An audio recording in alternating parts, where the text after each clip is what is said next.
Ajuda minha irmã, para que ela transmita para mim, para os irmãos, e para ela mesma, a tua bendita palavra, Pai. Usa, Pai, os lábios dela, Pai. Aleluia. A palavra é tua. Nós amamos a tua palavra. Aleluia. Estudando da tua palavra. Aleluia. Somos voltados pela tua palavra. Estamos aqui, Senhor, esses anos todos, por causa da tua palavra, Pai. Somos salvos por causa da tua palavra. Nossos pais te alcançaram por causa da palavra. Aleluia, aleluia. Ajuda cada um, Senhor, a ser tocado pela palavra revelada do céu. Em nome de Jesus. Amém.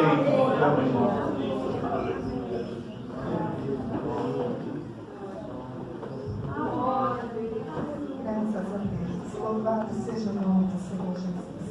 Eu desejo cumprimentar o povo de Deus nessa noite com a bendita paz do Senhor Jesus. Amém. Graças a Deus, irmãos, por essa oportunidade que o Senhor tem dado a nós, de poder estar na casa do Senhor. Eu posso dizer que é um privilégio servir a este Deus e adorá-lo. Vamos, irmãos, meditar no tema deste congresso. Livro do profeta Jeremias, já foi lido o tema, mas vamos reler outra vez Jeremias, capítulo de número 22, versículo 29. Glória a Deus. Eu me lembro dos cultos infantis que eu participava, quando era me dada a oportunidade, eu sempre lia este versículo. Eu gostava dele porque ele era curtinho. Então eu lia e corria sentado no lugar. Mas hoje eu acho que eu não posso fazer isso, né? Vamos ler a palavra do Senhor Jesus. Jeremias 22, 29, diz assim o texto: ó terra, terra, terra, ouve a palavra do Senhor. Amém, irmãos? Pode assentar no nome do Senhor Jesus. Agora, Senhor, não deixe de glorificá-lo. Ele é digno de toda honra, toda glória e toda honra. Irmãos, o profeta Jeremias, ele descendia de uma família sacerdotal. Seu pai, Ilquias, ele era sacerdote. Glória a Jesus. E logo, vindo de uma linhagem sacerdotal, se Jeremias atendesse os requisitos contidos na lei, ele também deveria ser um sacerdote. Mas Deus tinha outros planos na vida de Jeremias. Deus tinha outros projetos a realizar através de Jeremias. O sacerdote, ele era aquele que transmitia a mensagem do povo para Deus, de baixo para cima. Mas agora, quando Jeremias estava no ventre da sua mãe, o Senhor vai dizer, vai o escolher, vai o chamar, vai o constituir ele, vai escolher ele para ser um profeta. Aquele que levava a mensagem de cima para baixo, do céu para a terra. Essa era a missão do profeta Jeremias, ser um profeta, aquele que falava aquilo que Deus queria falar ao seu povo. Seja essa mensagem boa ou má, leve ou dura, o profeta, ele tinha o dever e a incumbência de transmitir a mensagem do Senhor Jesus. Aleluia. Jeremias, quando ele vai escrever, ele vai ser conhecido como o profeta chorão, o profeta das lágrimas. Orlando Boyer, na enciclopédia, quando ele vai falar a respeito de Jeremias, ele vai fazer um paralelo, uma comparação com Isaías. E ele vai dizer que Isaías, quando escreve as repreensões ao povo, ele escrevia com pena de fogo. Mas o profeta Jeremias, quando ia advertir o povo, quando ele ia escrever as palavras do Senhor de repreensão, ele escrevia com as suas lágrimas. Isaías, quando viu a promessa de restauração vindoura que viria sobre aquele povo, porque o Deus que faz a ferida é aquele Deus que também sara, que tem um remédio para curar aquela ferida. E Isaías, quando vê a restauração, ele se alegra, ele se jubiliza, ele entra em êxtase de alegria. Porém, Jeremias, ele contempla este mesmo evento. O Senhor lhe dá essa mesma visão do tempo em que Israel, o povo de Israel seria restaurado. Porém, apesar de tudo isso, ele não consegue sentir a alegria do profeta Isaías. Ele continua a permanecer em lágrimas por causa do pecado do povo. Essa era a missão do profeta Jeremias, o profeta das lágrimas, o profeta chorão, trazer o coração do povo de volta para Deus. E eis aqui ele dizendo: oh, terra, terra, terra, ouve a poderosa palavra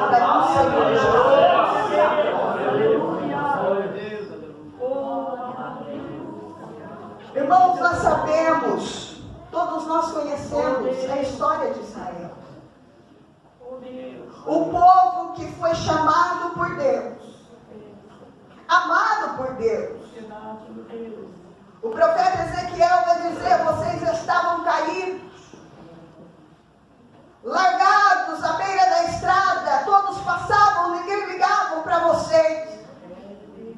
Mas o Senhor olhou para vocês, limpou vocês, purificou vocês, lhe deu do vinho, lhe deu do azeite, falando do Espírito Santo, da sua presença. E mesmo assim ainda vocês viraram as costas para este Deus. Em Jeremias capítulo 2, o Senhor vai dizer através do profeta: porventura haveria alguma nação que abandonou o seu Deus, que virou as costas para o seu Deus, ainda que estes não fossem deuses? Mas o meu povo, aquele que se chama pelo meu nome, trocou a minha glória por aquilo que não tem nenhum valor, nenhum proveito. O meu povo me deixou, eu, um manancial de águas vivas, e me trocaram por cisternas rotas, cisternas vazias que não conseguem reter água. Esse era o povo de Israel. O povo a qual o Senhor dizia: esse povo se aproxima de mim com a sua boca, esse povo me honra com os lábios, mas o coração está longe de mim. Aleluia. O interessante é que o sacerdócio, o sacrifício, as ofertas pacíficas ainda continuavam. Os louvores no templo ainda continuavam. Mas a presença de Deus já não estava mais no meio do povo. Eles levantavam as mãos para celebrar o Senhor. Eles salmodiavam a Deus, dizendo: nós te amamos com todo o nosso coração. Mas Deus já não estava mais recebendo aquele sacrifício, porque era sacrifício apenas com a boca.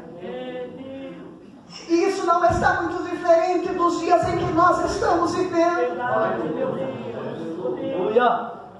Quantas vezes, irmãos, nós viemos para a igreja, cultuamos ao Senhor, levantamos as nossas mãos e dizemos: te amo, Deus, tua graça nunca falha, todos os dias eu estou em tuas mãos. Louvamos a Deus, Senhor. Se for preciso, Senhor, te servir com lágrimas, com dor, eu prefiro sofrer com dor do que ficar sem sentir a tua presença. Aleluia. Não é assim que nós louvamos, irmãos? Mas quantos que estão adorando a Deus aqui? Mas quando sai por esta porta fora, se nós fizermos um exame, se nós pegarmos o telefone celular e baixarmos o histórico, se Deus hoje colocasse num telão aqui o que você está vendo, será que isso estaria condizendo com aquilo que você louva aqui dentro desta igreja, deste santuário? Dizemos que amamos o Senhor, mas estamos cheios de fofoca, de mentira. Não somos leais nos nossos negócios. Em tudo queremos levar vantagem. Dizemos que amamos o Senhor e queremos servi-los de todo o coração. Mas a igreja está vazia durante a semana, só está repleta aos domingos. Nós conversamos com os nossos companheiros de trabalho. E todos são unânimes em dizer: tem faltado compromisso para o povo de Deus. Dizemos que amamos a Ele. Dizemos que queremos servir a Ele com todo o coração, mas não queremos compromisso com Ele nem com a sua obra. Eu já fui ministrar em igrejas em que o grupo de louvor e de oração estava sem regente, sem dirigente, porque ninguém queria assumir a responsabilidade. E sempre louvando os mesmos hinos, porque ninguém queria dizer: eis-me aqui, Senhor, eu vou. Agora você pode me dizer, irmã Paula, mas é difícil fazer a obra, tem um preço, exatamente isso. Mas o que se compara com o preço que o nosso Jesus deu? Nós somos chamados, irmãos, para o serviço, para servir. Se Jesus, sendo Deus, se fez menor que os anjos e veio aqui, se fez Deus entre nós, o Deus encarnado, nos dando um exemplo de serviço e humilhação. Certa vez ele pega uma bacia com água, uma toalha e vai lavar os pés do discípulo. Um serviço que era para o mais baixo escalão de servos, o mais humilde é que fazia esse trabalho, mas Jesus não se importou, ele queria dar o exemplo. E nós, da mesma forma, se nós queremos, se nós o amamos, se nós queremos servir a Ele, vamos fazer a sua obra, vamos nos entregar por completo para crescimento no reino do Senhor Jesus. Louvado e agradecido seja o nome do Senhor Jesus. Hoje nós estamos vivendo um tempo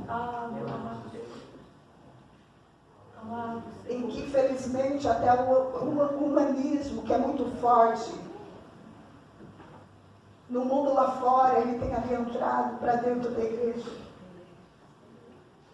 Toda vez que nós deixamos de orar, toda vez que nós deixamos de colocar Deus em primeiro lugar na nossa vida,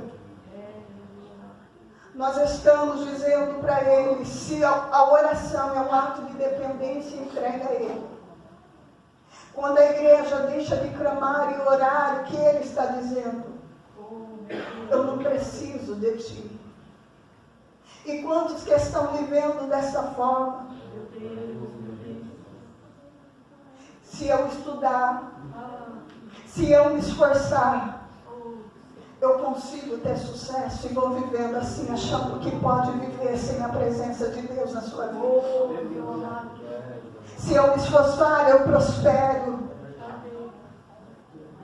É o humanismo, é o antropocentrismo, aquele homem que se acha o centro e tirou Deus da sua vida. Mas ai de nós, ai daquele homem, ai daquela mulher que vive sem essa presença em sua vida, que toma essa infeliz decisão de não depender de ninguém e não depender de Deus. A história bíblica nos conta de homens que tiveram este sentimento em seu coração. A Bíblia vai nos dizer a respeito de Nabucodonosor, rei da Babilônia, que conquistou o mundo na sua época. Subjugou os assírios, subjugou o Egito. E a Bíblia vai nos dizer que um dia ele está no seu palácio, olhando aquela grande cidade de Babilônia com seus jardins suspensos. Uma das maravilhas do mundo antigo. E ele vai dizer: eu, Nabucodonosor, conquistei tudo isso. Eu, com a minha mão, com o meu braço forte, conquistei tudo isso. Olha o que eu fiz. E a Bíblia vai nos dizer que aquele homem que disse que não precisava de Deus, que não deu glória a Deus, que não deu a Deus o devido valor da sua vitória, do seu sucesso, da sua prosperidade. Ficou por 7 anos vivendo como um bicho, se alimentando como um bicho, até que chegou o tempo em que foi restaurado, e aí então ele assenta no seu trono e vai glorificar aquele que é digno de toda honra, toda glória e toda adoração. A Bíblia nos conta a história de Herodes, um homem que aumentou a magnificência do templo de Salomão, tornou ele grande, majestoso, e um dia discursando ao povo, o povo se alegra e começa a dizer: isso não é voz de homem, é voz de Deus. E ele toma aquela palavra para si, ele se engrandece em seu coração. E a Bíblia vai nos dizer que naquele mesmo momento ele é fulminado e ele é comido por bichos. Não me pergunte como, mas eu sei de uma coisa: aquele que não glorifica o nome do Senhor, ai dele. Mas a Bíblia também vai nos dizer de pessoas que amavam essa presença, que queria estar na presença deste Deus e não abria mão dela. A Bíblia vai nos dizer a respeito de um homem chamado Josué. A Bíblia vai nos dizer que Moisés, ele tinha por costume levantar uma tenda, a qual ele chamava a tenda do encontro, fora do acampamento de Israel. E quando Moisés entrava ali, a Bíblia vai nos dizer que a glória do Senhor descia e pairava a tenda da congregação. Amém. É disso que nós precisamos, irmãos. Dessa presença conosco. E a Bíblia vai nos dizer que o jovem Josué não se apartava da porta da tenda. Ele queria estar sentindo a presença. Ele queria estar perto da nuvem da glória de Deus. E olha só como Deus vai levantar aquele moço depois que Moisés morre. Outro que tinha prazer por esta presença era o rei Davi. O rei Davi, ele peca contra o Senhor. Mas no Salmo de número 51, ele abre mão de tudo que Deus havia lhe dado. Ele abre mão da coroa, ele abre mão do seu reinado.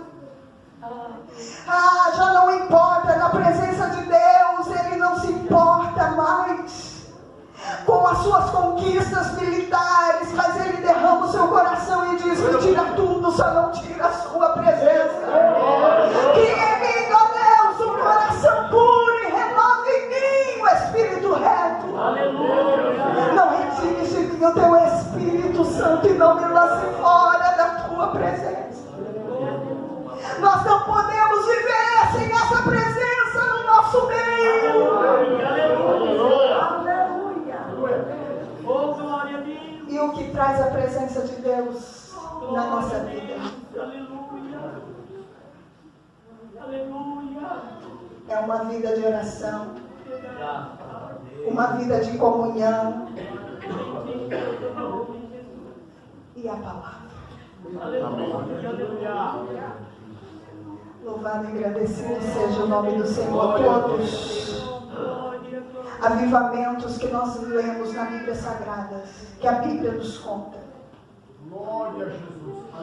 antecederam por uma busca pela palavra de Deus.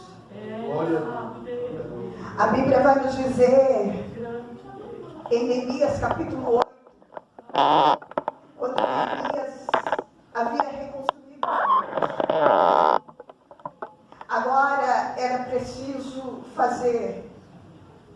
ter uma renovação espiritual.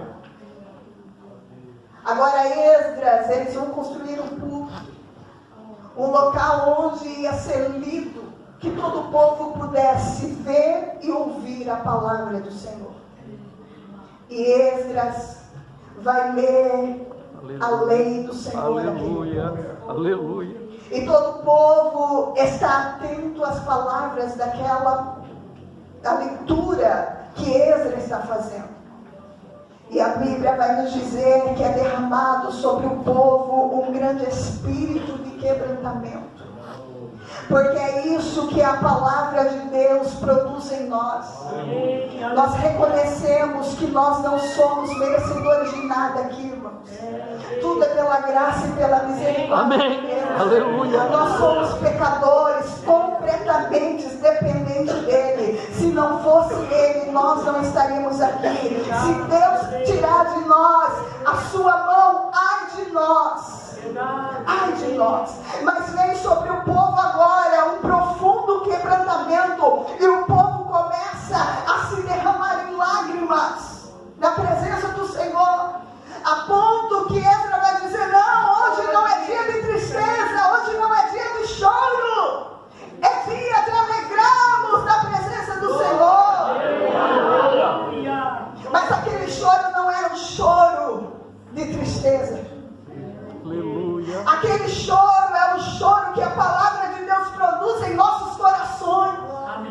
Um choro de quebrantamento, um choro de dependência, um choro de querer mais a sua presença, de querer mais da sua glória. Aleluia.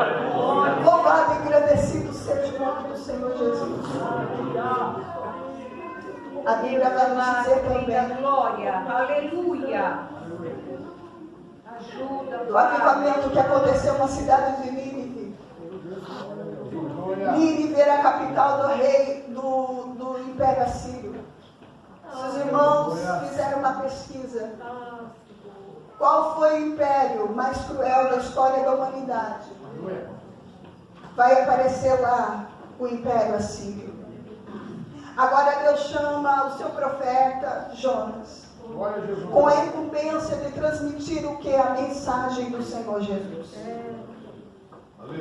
E agora chegando em Nínive, por 40 dias, o profeta Jonas começa a anunciar a palavra do Senhor. E qual era a mensagem? 40 dias e Nínive será destruída. Jonas andava pelas ruas daquela cidade proclamando o juízo de Deus se não houvesse arrependimento.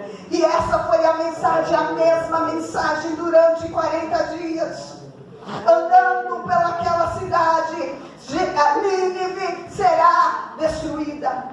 E a Bíblia vai nos dizer que aquela palavra, uma simples palavra, mas uma forte palavra da parte do Senhor Jesus, produziu uma grande convicção de arrependimento no coração daquele povo cruel, daquele povo rebelde, daquele povo íntimo. Até que essa mensagem chega no palácio. E o rei também, ao momento que ele ouve a sentença, ele ouve a palavra do Senhor, a Bíblia vai nos dizer que ele rasga suas vestes. Ele se despoja das suas vestes reais, ele se envolve em pano de cinzas, mostrando a sua humilhação. Ele proclama um jejum entre todo o povo, entre as crianças e até os animais, que por 3 dias ninguém comeria nem beberia água, até que Deus tivesse misericórdia deles. E a Bíblia vai nos dizer que Deus se arrependeu da sentença que havia proclamado contra aquela cidade. Não é que Deus se arrepende de alguma coisa, mas é no sentido que ele desistiu de fazer por amor àquela alma. Louvado e engrandecido é isso que a palavra de Deus produz nos corações. Mas a Bíblia também vai nos dizer de um tempo em que a palavra de Deus foi perdida na igreja, no templo. Tanto lugar para se perder a Bíblia, mas se perder na casa do Senhor. Que tristeza. E quantos de nós, irmãos, nós estamos vivendo em um tempo, irmãos, que nós podemos ter acesso a tanta leitura bíblica, a tantos livros, há tantas Bíblias de estudo, há tanta palavra. Não temos nenhum impedimento em adquirir uma Bíblia. Não é assim? A nossa alma está farta nesta parte. Não é como em alguns países, em que eles precisam dividir uma página das Escrituras. Não, nós temos fartura, graças a Deus. Nós falamos tanto a respeito da palavra, mas quantos que diz que amam ela, mas não lê mais? Perderam na casa, perderam na estante, perderam no guarda-roupa. Só lembra no momento. Tem pessoas que não tiram a Bíblia da bolsa, é ali. Vai e volta do mesmo jeito na sua bolsa, no seu carro, no porta-luva do carro. E estamos aqui dizendo: nós te amamos, nós amamos a tua palavra, Senhor. Aleluia. Deus conhece o nosso coração. Verdade, Senhor, aleluia. Perdemos a palavra, perdemos o livro. Mas o dono do livro está aqui para nos lembrar.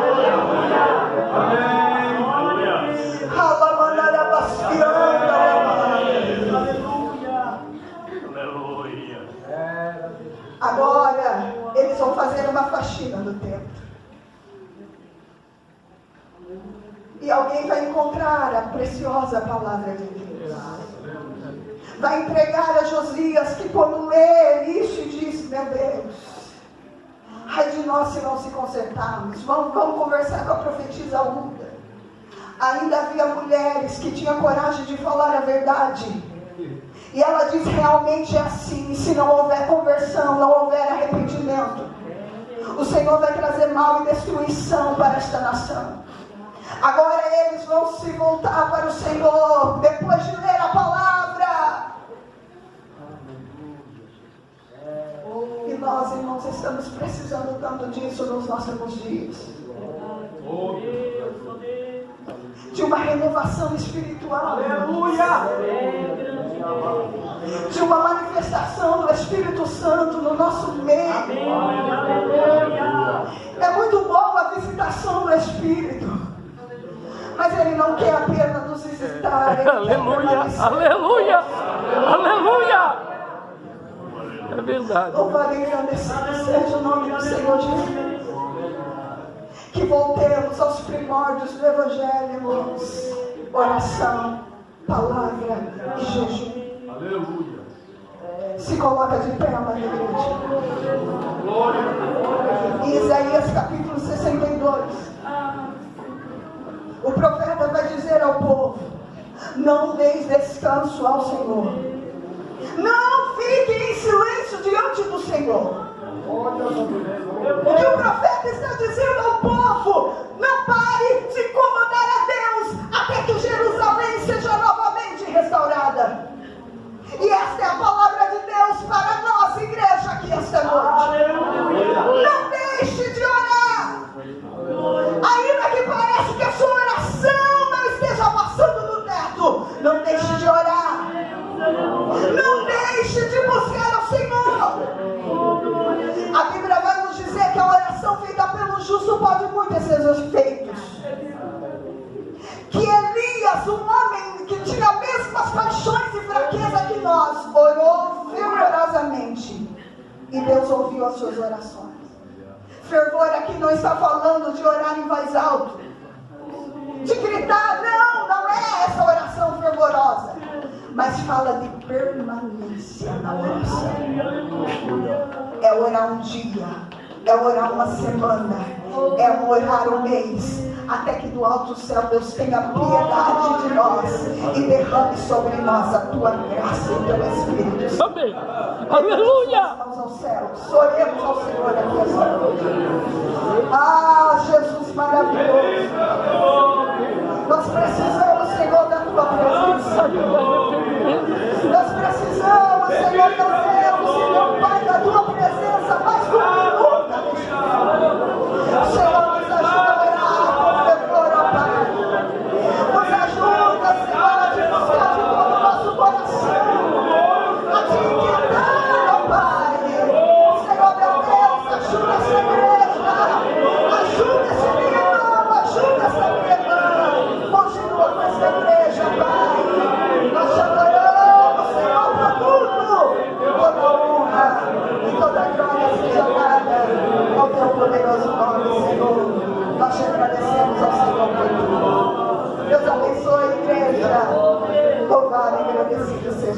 Senhor Jesus.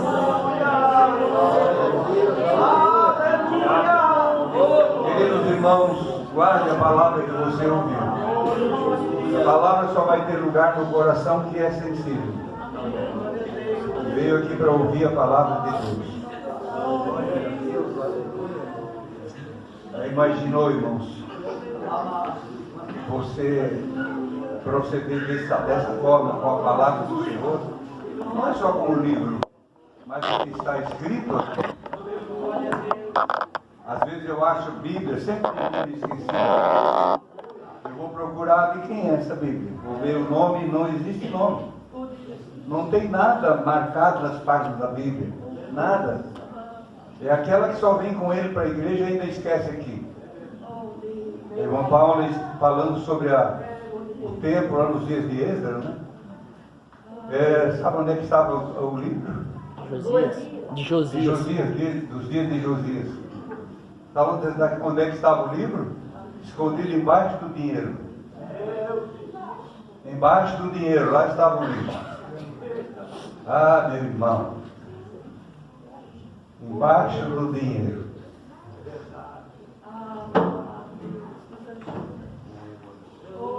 Deus nos conserve limpos, irmãos. Limpo. Nosso coração, para que possamos, ao pregar a palavra, sem nenhum constrangimento, que o povo olhe para o nosso rosto e diga: ele, ela vive a palavra. Ele, ela vive o que está pregando. Bendito é o nome do Senhor. As horas passam rápido. É uma mensagem que a gente podia ouvir até muito tempo à frente. Eu não sei se... Amanda, cadê a Amanda? A janta é para todos, Amanda? É para todos? Ela está dizendo que tem uma sopa que é para todos. Não é? E você não vai pagar nada por isso. Só ore por nós, ore pelas irmãs. Aproveito para agradecer a elas, aos irmãos que ensaiaram esses hinos, tão belíssimos hinos sacros. Aqui nós temos um propósito de cantar esses hinos. Não é qualquer coisa que se canta no santuário. Não. A palavra nos ensina outro jeito de ser. Amanhã nós vamos encerrar nossa lição do primeiro semestre. Exatamente o que ela pregou aqui está lá na lição. Nós aprendemos com o profeta Oséias. Estamos estudando o livro do profeta Oséias. Olha o que você perde por não ser aluno da escola bíblica. Tudo isso. Exatamente o que o mundo está vivendo perante Deus hoje. Que a igreja, na desobediência, voltando as costas. Eu não preciso, eu já sei tudo. Eu já sei tudo. Aquela nação amarga que era a Síria, hoje Síria, Damasco está lá, ela não é mais tão agressiva quanto era, mas naqueles dias que o povo foi levado para o cativeiro, o primeiro cativeiro, era uma nação amarga, e o povo foi avisado até as últimas consequências, até os últimos. O profeta Oséias sofreu e não adiantou de nada. Não adiantou de nada. Ah, meu irmão, nós vamos continuar pregando. Queira ouvir ou não, a terra vai ouvir nossa voz. Não é a terra, é os moradores da terra. Porque o profeta Isaías disse: a terra está contaminada por causa dos seus moradores. Meu Deus. Vamos orar, irmãos. Depois, aquele que quiser tomar uma sopa está ali. Agradeço as irmãs que vieram de Curitiba junto com a irmã Penha. Todos que vieram aqui pela primeira vez, pela segunda vez. O pastor Rubinei está ali. Amanhã é ele que vai estar pregando a palavra. A espada vai estar na mão dele, sem bainha, desembainhada. A espada do Espírito, que é mais cortante, é mais penetrante do que qualquer outra ferramenta. Querido Deus, nosso Pai, as horas passaram-se, Senhor, mas ouvimos a Tua palavra, louvamos ao Teu nome. Satanás não tem domínio sobre aqueles que têm a marca do Teu sangue, que foi purificado e tem uma intenção santa de viver diante de Ti todos os dias da sua vida. Pai querido, guarda a Tua igreja, Senhor, que nós possamos guardar, Senhor, a Tua palavra. Sim, Pai querido, aleluia. Bendito é o Teu nome, Jesus. Santo é o Teu nome, Jesus. Cura os enfermos aqui, Jesus. Aqueles que estão doentes com dores agora, desapareça essa enfermidade. Sim, Pai querido, alguém se arrependendo e confessando a Ti, meu Pai, no seu coração, fazendo propósitos. Querido Deus, ajuda os Teus filhos e as Tuas filhas em nome de Jesus. Amém e amém.